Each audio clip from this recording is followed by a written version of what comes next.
ভারত, যাকে মন্দিরের দেশও বলা হয়, এখানেই এমন কিছু প্রধান মন্দির রয়েছে যাদের নিজস্ব বিশেষত্ব আছে। ভারতের চারদিকে চারটি ধাম বিদ্যমান, যার সৌন্দর্য অদ্ভুত, যার মধ্যে উত্তরে বদ্রীনাথ, দক্ষিণে রামেশ্বরম, পশ্চিমে দ্বারকা এবং পূর্বে জগন্নাথপুরী রয়েছে। এই চারটি ধামই ভগবান বিষ্ণুকে উৎসর্গীকৃত এবং এটি কেবল ভারতেই নয়, সারা বিশ্বে বিখ্যাত। এমনই এক আশ্চর্য ও অলৌকিকতায় ভরা মন্দির হল জগন্নাথপুরী, যা আপনারা এই উপস্থাপনায় জানতে পারবেন। অনুগ্রহ করে ভিডিওটি শেষ পর্যন্ত দেখুন, আগে শেয়ার করুন এবং চ্যানেলটি সাবস্ক্রাইব করুন। আর দেরি না করে শুরু করা যাক। উড়িষ্যা রাজ্যের পুরীতে অবস্থিত জগন্নাথ ধাম চার ধামের মধ্যে একটি। এই মন্দিরটি ভগবান বিষ্ণুর অবতার শ্রীকৃষ্ণকে উৎসর্গীকৃত। এখানে ভগবান জগন্নাথ বড় ভাই বলভদ্র এবং বোন সুভদ্রার সাথে বিরাজমান। এই মন্দিরের সাথে জড়িত অনেক বিশ্বাস এবং রহস্য রয়েছে। এই মন্দিরে লক্ষ লক্ষ ভক্ত দর্শনের জন্য আসেন।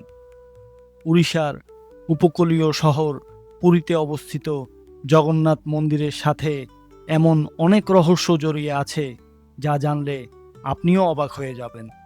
বিশ্বাস করা হয় যে ভগবান শ্রীকৃষ্ণ যখন তার দেহ ত্যাগ করেছিলেন, তখন তার শেষকৃত্য সম্পন্ন করা হয়েছিল।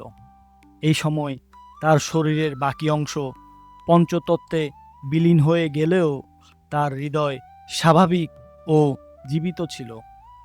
বলা হয় যে তার হৃদয় আজকেও সুরক্ষিত রয়েছে, যা পুরীর ভগবান জগন্নাথের মূর্তির ভিতরে আজও স্পন্দিত হয়। পুরীতে অবস্থিত জগন্নাথ মন্দিরে ভগবান জগন্নাথ, বলভদ্র এবং বোন সুভদ্রার কাঠ অর্থাৎ কাঠের মূর্তি বিরাজমান, যা প্রতি 12 বছর পর পর পরিবর্তন করা হয়।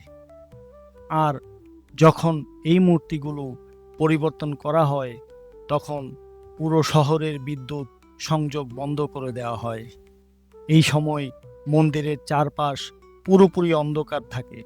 এর পাশাপাশি মন্দিরের নিরাপত্তায় সিআরপিএফ জওয়ানদের মোতায়েন করা হয়। এই সময় মন্দিরে যে কারো প্রবেশ নিষিদ্ধ থাকে। মন্দিরে এই মূর্তিগুলো পরিবর্তন করার জন্য কেবল একজন পূজারীকেই প্রবেশের অনুমতি দেয়া হয়। সাথে চোখে পট্টিও বাঁধা হয়, যাতে পূজারী মূর্তি পরিবর্তনের সময় নিজের চোখে কিছু দেখতে না পারেন। আশ্চর্যের বিষয় হলো, মন্দিরে পুরোপুরি অন্ধকার থাকার পরও পূজারীর চোখে পট্টি বাঁধা হয়, যাতে মূর্তি পরিবর্তনের প্রক্রিয়াটি কোনোভাবেই দেখা না যায়। বিশ্বাস করা হয় যে যখন পুরনো মূর্তি থেকে নতুন মূর্তি পরিবর্তন করা হয়, তখন পুরনো মূর্তি থেকে একটি জিনিস বের করা হয়, যাকে ব্রহ্ম পদার্থ বলা হয়। এই ব্রহ্ম পদার্থটিকে পুরনো মূর্তি থেকে বের করে নতুন মূর্তির ভেতরে রেখে দেওয়া হয়। বিশ্বাস করা হয় যে এই ব্রহ্ম পদার্থটি আসলে ভগবান শ্রীকৃষ্ণের হৃদয়, এবং যদি কেউ এটি দেখে ফেলে তবে সে হয় তার মানসিক ভারসাম্য হারিয়ে ফেলে অথবা মৃত্যুবরণ করে। জগন্নাথ মন্দিরের গঠনও অত্যন্ত সুন্দর। এই মন্দিরের একটি বৈশিষ্ট্য হল, মন্দিরটি সমুদ্রের তীরে হওয়ার অবনত ঢেউর শব্দ আসতে থাকে, কিন্তু আপনি যেমন ওই মন্দিরের সিংহদ্বারে প্রবেশ করবেন, অমনি ঢেউর শব্দ শোনা বন্ধ হয়ে যাবে। এই মন্দিরের আরেকটি বৈশিষ্ট্য হল, মন্দিরের চূড়ায় একটি সুদর্শন চক্র লাগানো থাকে, যা যে কোনো দিক থেকে দেখলেই সর্বদা সোজাই মনে হয়। অর্থাৎ আপনি যে কোনো জায়গায় দাঁড়িয়ে এটি দেখবেন, আপনার মনে হবে সুদর্শন চক্রের মুখটি আপনার দিকেই রয়েছে। মন্দিরের ওপর থাকা পতাকাটি প্রতিদিন পরিবর্তন করা হয়, যা সবসময় বাতাসের বিপরীত দিকে ওড়ে। এটি প্রতিদিন সন্ধ্যায় পরিবর্তন করা আবশ্যক বলে মনে করা হয়। এর পেছনের বিশ্বাসটি হলো, যদি এই পতাকা পরিবর্তন করা না হয় তবে এই মন্দির আগামী 18 বছরের জন্য বন্ধ হয়ে যাবে। এই পতাকার সাথে জড়িত আরেকটি রহস্য হলো, এই পতাকা সর্বদা বাতাসের বিপরীত দিকে ওড়ে। এই রহস্য আজ পর্যন্ত কেউ জানতে পারেনি। এটি তো আপনারা সবাই জানেন যে যে কোনো জিনিসের ওপর সূর্য বা চাঁদের আলো পড়লে তার ছায়া তৈরি হয়, কিন্তু জগন্নাথ মন্দিরের চূড়ায় সূর্যের আলোই পড়ুক বা চাঁদের, এর ছায়া কোথাও পড়ে না। আপনারা হয়তো সবসময় দেখেছেন যে মন্দির বা বড় বড় ইমারতের উপর পাখি সবসময় বসে থাকতে দেখা যায়, কিন্তু পুরীর এই মন্দিরের ওপর দিয়ে কখনো কোনো উড়োজাহাজ ওড়ে না এবং কোনো পাখিও মন্দিরের চূড়ায় বসে না। ভারতের অন্য কোনো মন্দিরে এমনটা কখনো দেখা যায়নি। বলা হয় যে জগন্নাথ পুরী মন্দিরের বিশ্বের সবচেয়ে বড় রান্নাঘর রয়েছে এবং এই রান্নাঘরের রহস্য চমকে দেওয়ার মতো। মন্দিরে ভগবানের প্রসাদ রান্নার জন্য মাটির 7টি পাত্র ব্যবহার করা হয়।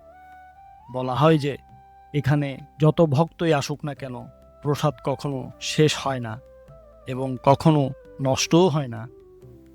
মন্দির বন্ধ হওয়ার সাথে সাথেই প্রসাদও শেষ হয়ে যায়। ভগবান জগন্নাথজির রথযাত্রা প্রতি বছর আষাঢ় মাসের কৃষ্ণপক্ষের 2য় তিথিতে বের করা হয়। এই বছর এই রথযাত্রা 16 জুলাই বের করা হবে। রথযাত্রা উৎসব 10 দিন ধরে চলে, যা শুক্লপক্ষের একাদশীর দিনে শেষ হয়ে যায়। এই সময় পুরীতে লক্ষ লক্ষ ভক্তের ভিড় জমে, যারা কেবল ভারত থেকেই নয়, বিদেশ থেকেও আসেন এবং এই মহাপর্বের অংশ হন।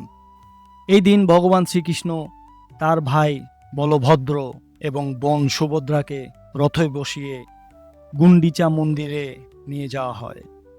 এই সময় 3টি রথকেই অত্যন্ত রাজকীয়ভাবে সাজানো হয়, যার প্রস্তুতি মাসখানেক আগে থেকেই শুরু হয়ে যায়। আমরা আশা করি আমাদের দেওয়া তথ্য আপনাদের অবশ্যই ভালো লেগেছে।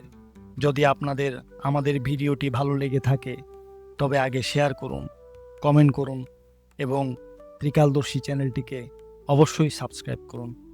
দেখা হবে আমাদের আরেকটি নতুন উপস্থাপনার সাথে। ততক্ষণের জন্য জয় শ্রীকৃষ্ণ।